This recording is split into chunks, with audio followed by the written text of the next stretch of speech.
भाग 1 में आरव अन्वी ने समय का पहला सबक सीखा। अब भाग 2 में असली इम्तिहान है।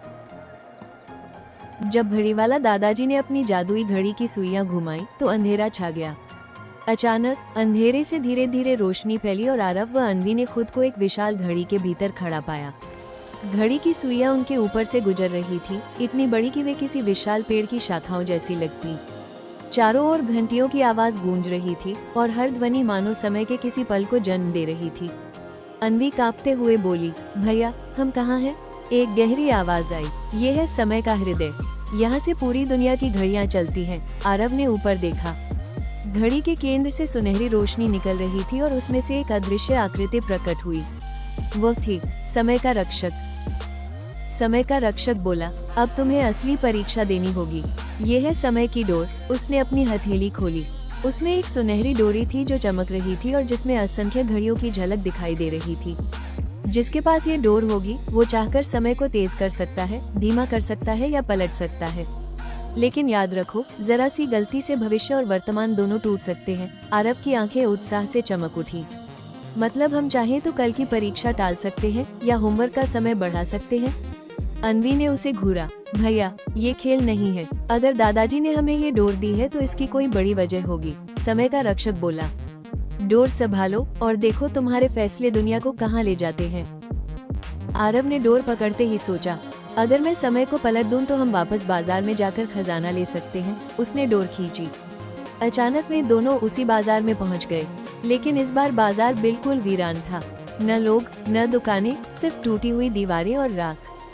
एक बूढ़ा आदमी वहां पड़ा था, जिसने कराहते हुए कहा, किसी ने समय से छेड़छाड़ की है, हमारी दुनिया तबाह हो गई। आरव के चेहरे पर पसीना छलक आया।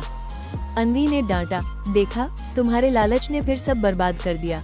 समय खिलौना नहीं है। तभी रक्षक की आवाज गूंजी, हर गलत फैसले की कीमत होती है। बाजार धुएं में बदल गया और दोनों बच्चे फिर घड़ी के भीतर लौट आए। इस बार डोर अन्वी ने थाम ली।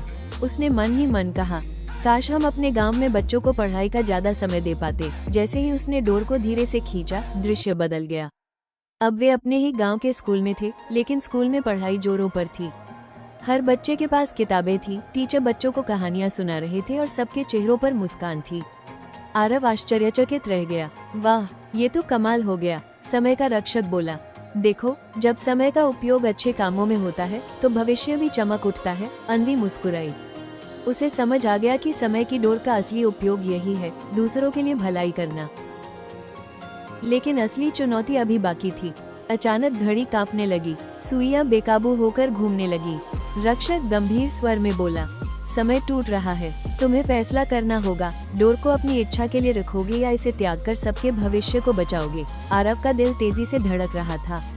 उसे याद आया कि वो कितनी बार समय बर्बाद करता रहा है, गेम खेलने में, झगड़ने में, टालमटोल करने में। उसकी आंखों में आंसू आ गए। उसने अन्वी का हाथ थामा और बोला, अन्वी, हम ये डोर अपने लिए नहीं रख सकते। अगर इससे पूरी दुनिया का भला होता है तो हमें इसे छोड़ देना चाहिए। अन्वी ने सिर हिलाया। दोनों ने मिलकर सुनहरी डोर रक्षक को लौटा दी। जैसे ही डोर वापस दी, घड़ी की सुइयां स्थिर हो गई। कमरे में रोशनी फैल गई और चारों ओर घंटियां मधुर स्वर में बजने लगी। रक्षक ने मुस्कुराकर कहा, तुमने सबसे बड़ी परीक्षा पास कर ली। समय कभी किसी का इंतजार नहीं करता। जिसने उसे भलाई में लगाया वही सच्चा विजेता है। अचानक सब गायब हो गया। दोनों बच्चे फिर से घड़ीघर में खड़े थे। घड़ीवाला दादाजी उनकी ओर देख रहे थे। तो बच्चों, अब समझ गए ना?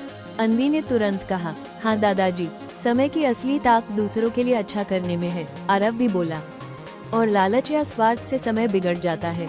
अब मैं कभी इसे बर्बाद नहीं करूंगा। दादाजी ने संतोष से सिर हिलाया। बहुत अच्छा, याद रखो, समय सबसे बड़ा धन है, इसे सही जगह खर्च करो। अगले दिन से आरव और अन्वी बदल चुके थे। आरव ने टीवी और गेम में कम समय लगाया और पढ़ाई व खेल दोनों में संतुलन बनाना शुरू किया। अन्वी ने गांव के बच्चों को पढ़ाई में मदद करना शुरू कर दी। धीरे धीरे उनका गांव भी बदलने लगा। बच्चे मेहनत करने लगे, लोग समय पर काम करने लगे और सबके जीवन में खुशहाली आ गई। एक शाम आरव आसमान की ओर देख रहा था। उसने मुस्कुराकर कहा, धन्यवाद दादाजी, आपने हमें समय का असली मतलब सिखा दिया। आसमान में एक घड़ी की हल्की झलक दिखाई दी और उसकी घंटी मधुर स्वर में बजी, समय का सम्मान करो, भविष्य संवारो। ये कहानी हमें ये शिक्षा देती है, समय सबसे कीमती धन है, इसे व्यर्थ न गंवाएं। लालच और स्वार्थ से समय और भविष्य दोनों नष्ट हो जाते हैं। करुणा, शिक्षा और सहयोग से